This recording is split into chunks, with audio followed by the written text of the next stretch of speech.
நெடியோன் வணக்கம். இன்று நாம் செல்ல இருக்கும் இடமானது சாத்தூர்.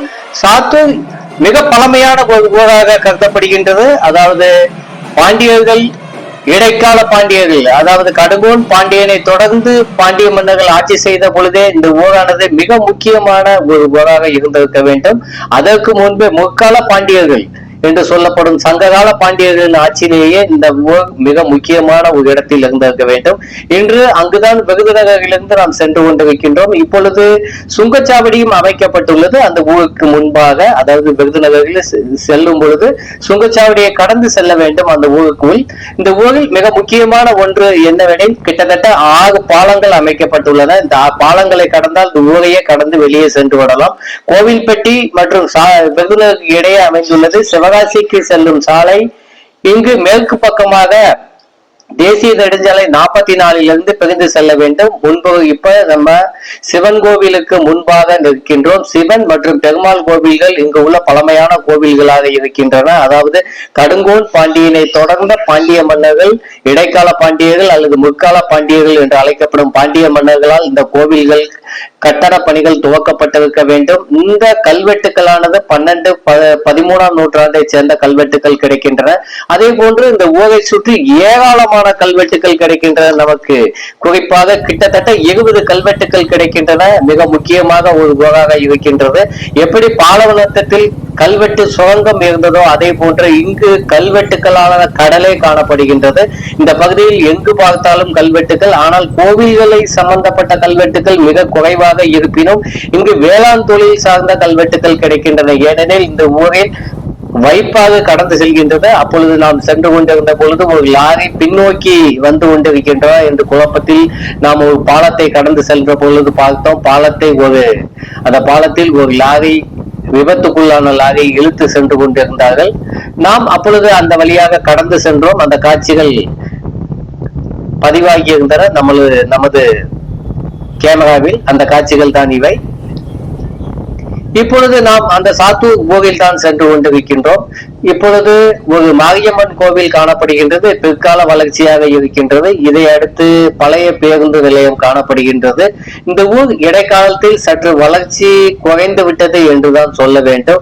மிக முக்கியமான ஒரு வேளாண் தொழில் சார்ந்த ஊர். இந்த ஊரில் வைப்பாக கடந்து செல்கின்றது. இப்பொழுது சந்தை பகுதிக்கு அருகே வந்து விட்டோம். இங்கிருந்து இருக்கன்குடி மற்றும் கோவில்பட்டி திருநெல்வேலி செல்லும் பழைய சாலை இப்பொழுது இருக்கன்குடியை நோக்கி சாலையில் திரும்பி வைக்கின்றோம். நேராக சென்றால் கோவில்பட்டி திருநெல்வேலி செல்ல இயலும். இந்த சாலை வழியாக சென்றால் நாம் இருக்கன்குடியை சென்றடைந்து விட முடியும். மிக பழமையான ஊராக இருக்கின்றது. இந்த பகுதியில் தான் சந்தை பகுதியும் காணப்படுகின்றது. அதே போன்று இந்த ஊரில் நாம் கடந்து வந்த பொழுது முன்பே CSI தேவாலயம் காணப்பட்டது. சற்று நாம் முன்பாக கடந்து சென்றால், இப்பொழுது சென்று கொண்டிருக்கிறோம் அல்லவா, இருக்கன்குடியை நோக்கி கடந்து சென்றால் அந்த இடத்தில் ஒரு கத்தோலிக்க தேவாலயம் காணப்படுகின்றது. இந்த பகுதியில் பருத்தி, காய்கறிகள், நெல், சிறுதானியம், உளுந்து, பருப்பு ஆகிய ஏராளமான விளைபொருட்கள் விளைகின்றன. ஆகவே மிக முக்கியமான ஊராக இருக்கின்றது. அந்த காலத்திலிருந்தே முதுமக்கள் தாலிகளும் இங்கு கிடைக்கின்றன. முதுமக்கள் தாலிக்காடி முன்பு இருந்திருக்கின்றது. அது இப்பொழுது அழிந்துபட்டு விட்டது. இப்பொழுது தண்டவாளத்தின் ஓரத்திலேயே நாம் ரயில் நிலையத்தை நோக்கி சென்று கொண்டிருக்கின்றோம். ஆங்கிலேயர்கள் காலகட்டத்தில் மிக முக்கியமான ரயில் நிலையமாக இது இருந்திருக்கின்றது. இந்த பகுதியில் ஆங்கிலேயர்கள் காலத்தில் ரயில் நிலையத்தில் கௌசிகா ஆற்றிலிருந்து நீர் எடுத்து நீர் ஏற்றும் நிலையம் அமைத்திருந்தார்கள். ஏனெனில் கரியை கொண்டு நீராவி என்ஜின்கள் தான் அப்பொழுதுதான் அவருக்கு தேவைப்பட்டது. இப்பொழுது சந்தை பகுதி மார்க்கெட்டை கடந்து வைப்பாவின் கரையை நோக்கி நாம் சென்று கொண்டிருக்கின்றோம். இந்த பகுதிக்கு இருந்து தண்டவாள பகுதிக்கு அருகே சென்றால் அந்த பகுதியில் தான் முதுமக்கள் தாலிக்காடு முன்பு இருந்திருக்கின்றது. தாலிகள் மேலேயே கிடைத்திருக்கின்றன. இப்பொழுது சிதைவடைந்து விட்டதாக தெரிவிக்கிறார்கள். வேக பதிவில் விரைவாக நான் தெரிவிக்கின்றேன். இப்பொழுது கொஞ்சம் கொஞ்சமாக நாம் சந்தை பகுதியை கடந்து சென்று கொண்டிருக்கின்றோம். ஆற்றங்கரைக்கு மிக அருகே வந்துவிட்டோம். இந்த பகுதியில் இப்பொழுது பள்ளிவாசல் ஒன்றும் காணப்படுகின்றது. இது எப்பொழுது இந்த பள்ளிவாசல்கள் நவாப்புகளின் காலத்தில் கட்டப்பட்டதா அல்லது அதற்கு முன்பே, அதாவது சுல்தான்கள் ஆட்சி காலத்தில் இந்த பகுதியில் இஸ்லாமிய குடியேற்றம் நிகழ்ந்ததா என்பதை பற்றி தனியாக ஆய்வு செய்ய வேண்டும். வேறொரு பதிவில் விரைவாக நான் தெரிவிக்கின்றேன். இந்த வைப்பாற்றை கடந்து நாம் சென்றால் இங்கு அமீர்பாளையம் என்ற ஒரு சிறிய ஊர் இருக்கின்றது. அங்கு இஸ்லாமியர்கள் நிறைந்து வாழ்கின்றார்கள். எப்படியும் இந்த பகுதி வளமை நிறைந்த பகுதியாக காணப்படுகின்றது. சோழர்களின் கல்வெட்டுகளும் ஏராளமாக கிடைக்கின்றன. அதாவது இங்கு விவசாய வேளாண் பணிகளுக்காக தானம் அளித்ததை சொல்கிறார்கள். நாம் இப்பொழுது சிவன் கோவிலுக்கு வந்திருக்கின்றோம். சிவன் கோவில் இந்த பகுதியில் மிக முக்கியமான ஒரு கோவிலாக திகழ்கின்றது. இந்த சிவன் கோவிலை பற்றி நாம் சொல்ல வேண்டுமெனில் இந்த பகுதியானது பாண்டிய மன்னர்களின் ஆட்சி காலத்தில் பாண்டியர்கள் கிட்டத்தட்ட 7 வளநாடுகளையும் அதே போன்ற 50க்கும் மேற்பட்ட அகநாடுகளையும் கூற்றங்களையும் கொண்டிருந்தார்கள். 52 அகநாடு 7 வளநாடுகள் இருந்தன.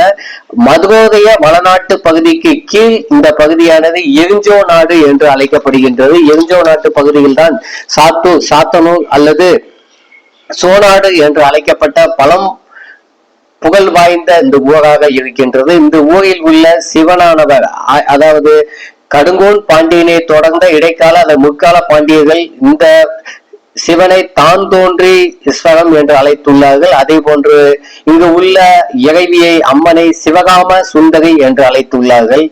இங்கு சிவனுக்கும் அதே போன்று அம்மனுக்கும் தனித்தனியான சன்னதிகள் பீடங்கள் அமைக்கப்பட்டுள்ளன. இதுதான் சிவகாம சுந்தரியின், அதாவது அம்மனின் இறைவியின் பீடமாக கருவகையாக இருக்கின்றது.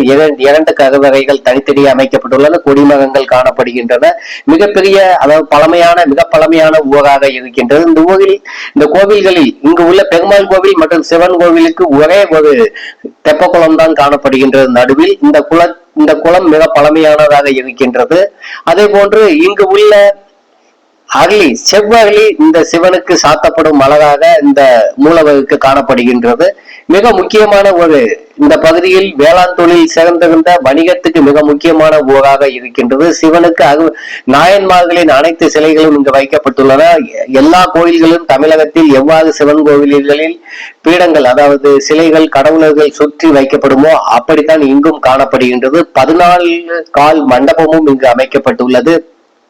இந்த மொத்த கோவிலே பாண்டியர்கள் காலத்தில் சிறு கட்டப்பட்டதாக தெரிகின்றது. அதன் பிறகு பெரிய மாற்றங்கள் நிகழவில்லை. அதே போன்று பெருமாள் கோவிலில் பெரிய மாற்றங்கள் நிகழவில்லை. இதை இரண்டையும் அதாவது பாண்டிய மன்னர்கள் தான் கட்டிவிட்டு சென்றிருக்கிறார்கள். 815 862 வரை ஆண்ட பாண்டிய மன்னர்களான மாறன், வல்லபன் என்ற பாண்டிய மன்னன் தான் இந்த பகுதியில் பல தானங்களையும் அளித்துள்ளார். அதே போன்று பல கோவில்களையும் கட்டியுள்ளதாக கல்வெட்டுகளின் வாயிலாக நமக்கு செய்தியானது கிடைக்கின்றது. அந்த காலகட்டத்தில் தான் இந்த கோவிலானது கட்டப்பட்டிருக்கும் என்று அவர்கள் இந்த கோவில், பெருமாள் கோவிலில் உள்ள கல்வெட்டுக்கள் படி இந்த சிவன் கோவிலானது தான் தோன்றி ஸ்தலம் எரிஞ்சோ நாடு, குடி நாடு என்று இந்த பகுதியானது அழைக்கப்பட்டிருக்கின்றது. சோழர்களும் பாண்டியர்களும் தொடர்ந்து இந்த பகுதியை அவர்கள் ஆட்சி செய்து வந்திருக்கிறார்கள். அவர்களுக்கு மிக முக்கியமான வேளாண் தொழில் சிறந்திருந்த பகுதியாக இருந்திருக்கின்றது. இந்த கோபுரங்களானது பாண்டியர்களின் கட்டடக்கலையை நினைவுபடுத்தும் விதமாக சிவன் கோவிலில் உள்ள கோபுரம் காணப்படுகின்றது. அதே போன்று முதுமக்கள் தாளிகளின் ஒரு தொடர்ச்சியும் இந்த ஊரில் காணப்படுகின்றது. அதே போன்று கிறிஸ்தவ தேவாலயங்களும் அதே போன்று பள்ளிவாசல்களும் தொடர்ந்த பல மதங்கள் இணைந்து வாழும் நகராக காணப்படுகின்றது. அதே போன்று விஸ்வநாத நாயக்கர் ஆட்சி காலத்திலும் இந்த ஊர் என்ன மாற்றங்களை நிகழ்ந்தது என்பதை தெரியவில்லை. அதே போன்று அதை அடுத்து இந்த பகுதியில் பல பாளையங்கள் உருவாக்கப்பட்டிருக்கின்றன. பெரிய கொல்லப்பட்டி, கோல்வால்பட்டி, மன்னார்கோட்டை, ஏலாயகம்பண்ணை, சிவல்பட்டி ஆகிய பகுதிகள் இதன் அருகே அமைந்துள்ளன. வைப்பாக அர்ஜுனா, கௌசிகா ஆகிய ஆறுகள் இதன் அருகில் தான் கடந்து செல்கின்றன. எருக்கன்குடியில் மிகப்பெரிய அணைக்கட்டுகளும் அதே போன்று அணைகளும் ஏரிகளும் மடைகளும் நிறுவப்பட்டதற்கான பல கல்வெட்டுகள் நமக்கு கிடைக்கின்றன. அடுத்த ஒரு பதிவில் விரிவாக நான் தெரிவிக்கின்றேன். எருப்பைக்குடி கிழவன் வெட்டியதாக எட்டியப்பன் வெட்டியதாக அந்த கல்வெட்டுகளின் வாயிலாக நமக்கு மிகப்பெரிய செய்திகள் கிடைக்கின்றன. ஏற்கனவே ஒரு காணொலியில் அதை பற்றி விரிவாக நான் தெரிவித்திருந்தேன். பார்க்காதவர்கள் சென்று பார்த்துக் கொள்ளவும். அடுத்து ஒரு பதிவிலும் விரிவாக நான் தெரிவிக்கின்றேன். எட்டி சாத்தன் என்ற பாண்டிய அதிகாரி எருப்பைக்குடி நாட்டில் மடை, மண்டபம், கோவில்கள், நீர்நிலைகள் என்று ஏராளமான எருக்கன்குடி பகுதியிலும் சாத்தூர் பகுதியிலும் அவர்கள் வெட்டி சென்றுள்ளார்கள். இந்த நூற்றாண்டானது கிட்டத்தட்ட 7ஆம் நூற்றாண்டு 8ஆம் நூற்றாண்டு காலத்தில் தான் அவர் இந்த பணியை செய்திருக்க வேண்டும். அவர் சிவலப்பை, அதாவது பாண்டிய மன்னனின் மாறன் வல்லபன் என்ற மன்னனின் கீழ் அதிகாரியாக சாத்தூரிலிருந்து ஆட்சி செலுத்திய அதிகாரியாக அவர் இருந்திருக்க வேண்டும். அவர்தான் இந்த வேளாண் தொழிலுக்கு மிகப்பெரிய அளவில் இந்த பகுதியில் பணியை செய்துவிட்டு சென்றிருக்கின்றார். அதே போன்று இந்த பகுதியில் இன்றைய காலகட்டத்தில் பார்த்தால் ஆங்கிலேயர்கள் ஆட்சி காலத்திலும் அதை தொடர்ந்த பாளையம் அதே போன்று ஜமீன்கள் ஆட்சி காலத்தில் இந்த பகுதியில் ஏராளமான தொழில்கள் வளர்ச்சி அடைந்திருக்கின்றன. நெல் அவித்து திரிக்கும் ஆலைகள் ஏராளமாக, அதாவது ரைஸ் மில்கள் என்று சொல்வார்கள், நிறுவப்பட்டிருக்கின்றன. நிப்பு தயாரிக்கும் பட்டறைகள் நிறுவப்பட்டிருக்கின்றன. சேவு தயாரிப்பதற்காக மிகவும் முக்கியத்துவம் வாய்ந்த ஊர், அதாவது தீன்பண்டத்துக்காக முக்கியமான ஊராக காணப்படுகின்றது. அதே போன்று பருத்தி வேளாண்மை அதிகமாக இருந்தாலும் இந்த பகுதியில் பருத்தி பாலும் நிறைய கிடைக்கின்றது. காய்கறிகள், சிறுதானியங்கள், உளுந்து, பருப்பு வேளாண் தொழில் சிறந்திருக்கின்றது. ஐரோப்பியர்களின் ஆட்சி காலத்தில் இந்த பகுதியில் பச்சை மிளகாய் தென் அமெரிக்க கண்டத்திலிருந்து இந்த பகுதியில் பச்சை மிளகாய், தக்காளி வேளாண் தொழிலுக்காக அறிமுகம் செய்யப்பட்டிருக்கின்றது. அதைத் தொடர்ந்து இந்த பகுதியில் வத்தல் மிகப்பெரிய அளவில் இருப்பு வைக்கப்பட்டு ஏற்றுமதி செய்யப்பட்டிருக்கின்றது. அதே போன்று பருத்தியும் இந்த பகுதியில் மிகப்பெரிய அளவில் பருத்தி அடிக்கும், அதாவது பஞ்சு அடிக்கும் தொழிலும் வளர்ச்சி அடைந்திருக்கின்றது. ஆங்கிலேயர்கள் ஆட்சி காலத்திலேயே பருத்தி, வத்தல், அதே போன்று நெல் அரைக்கும் எந்திரங்கள், ஆலைகள் இந்த பகுதியில் நிறுவப்பட்டிருக்கின்றன. அதே போன்று நிப்பு தயாரிக்கும் தொழிற்சாலைகளும் நிறுவப்பட்டிருக்கின்றன. இந்த பகுதியை சுற்றிய கல்வெட்டுக்களை பற்றி அடுத்த வகுப்பதில் விரிவாக நான் தெரிவிக்கின்றேன். அதே போன்று 1980கள் 90களில் மிகப்பெரிய ஜாதி கலவரங்கள் இந்த பகுதியில் நடைபெற்றன. திராவிட அரசுகளின் ஒரு பின்னடைவாகத்தான் அதை கருத இயலும். ஜாதி மக்களுக்கு இடையே பகையை மூட்டிவிடும் பழக்கம் இவர்களின் ஒரு தொடர்ச்சியாக இருந்திருக்கின்றது. ஆகவே ஜாதி கலவரத்தில் தமிழ் மக்கள் பெரிய அளவில் இந்த சாத்தூர் பகுதியில் பாதிக்கப்பட்டார்கள். அதைத் தொடர்ந்து சாத்தூருக்கு மேற்கு பகுதியில் வாழும் தெலுங்கு மக்கள் அதிகமாக படந்தாலிலிருந்து இந்த பகுதிக்கு, அதாவது படந்தாலுக்கு மேற்கே வாழும் மக்கள் அதிகமாக இந்த குடியேற்றங்கள் அந்த காலகட்டங்களில் நிகழ்ந்திருக்கின்றன. இது 1980-90களின் காலகட்டமாக இருக்கின்றது. 2000க்கு பிறகு மிகப்பெரிய ஒரு ஜாதி கலவரங்களை எதுவும் மற்ற ஒரு அமைதியான பூமியாக சாத்தூர் இன்றும் காணப்படுகின்றது. அதே போன்று வேளாண் தொழில் சிறந்த ஒரு பகுதியாகவும் விருதுநகர் மாவட்டத்தில் இன்றும் இருக்கின்றது.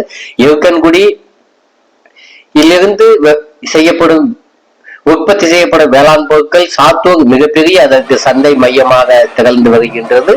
நான் பழனிக்குமார் மாடசாமி. இந்த பதிவு இப்பொழுது முடிவகம் நிலைக்கு வந்துவிட்டது. அடுத்த ஒரு பதிவில் பெருமாள் கோவில், அதே போன்று எழுக்கன்குடி இந்த பகுதியில் அமைக்கப்பட்டுள்ள வேளாண் தொழில் சார்ந்த கல்வெட்டுக்களை பற்றி விரிவாக தெரிவிக்கின்றேன். அதுவரை நன்றி, வணக்கம், விடைபெறுகின்றேன்.